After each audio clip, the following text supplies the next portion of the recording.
మనల్ని పుట్టించడం కొరకు దేవుడు ఎంత కష్టపడ్డాడో తెలుసా అండి? మనకు జన్మనివ్వడం కొరకు దేవుడు ఎంత శ్రమించాడో తెలుసా అండి?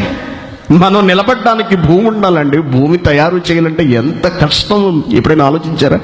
భూమి కొనుక్కోవడమే మనకు తెలుసు, భూమిని దున్నుకోవడమే మనకు తెలుసు, భూమితో ఇల్లు కట్టుకోవడమే మనకు తెలుసు. భూమిని తయారు చేయటం మనకు చేత కాదండి.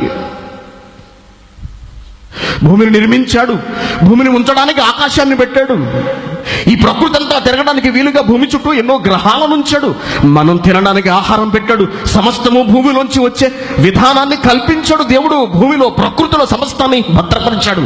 తాగడానికి నీళ్ళు ఇచ్చాడు, పీల్చడానికి గాలి ఇచ్చాడు, అందమైన శరీరాన్ని ఇచ్చాడు. ఒక కుక్కలా నిన్ను పుట్టించలేదు, ఒక జంతువులా, ఒక పాకే, ఒక పావులా, నిరంతరం నీటిలో పడి తిరిగే ఒక చేపల, ఎప్పుడూ ఆ చెట్ల మీద పడి ఏడిచే ఆ పక్షులలా లేదు మన జన్మ.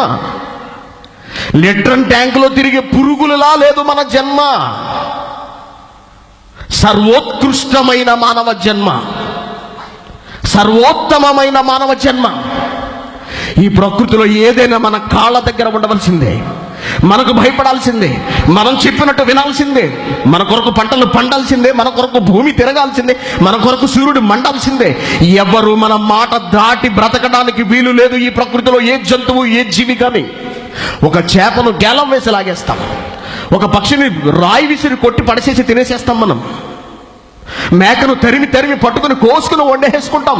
మనల్ని మించిన జీవి, మనల్ని భయపెట్టే జీవి, మనపై పెత్తనం చెలాయించే అధికారం ఈ ప్రకృతిలో ఎవ్వరికీ లేదు. మనిషికి సమస్తము పైన అధికారాన్ని దేవుడిచ్చాడు.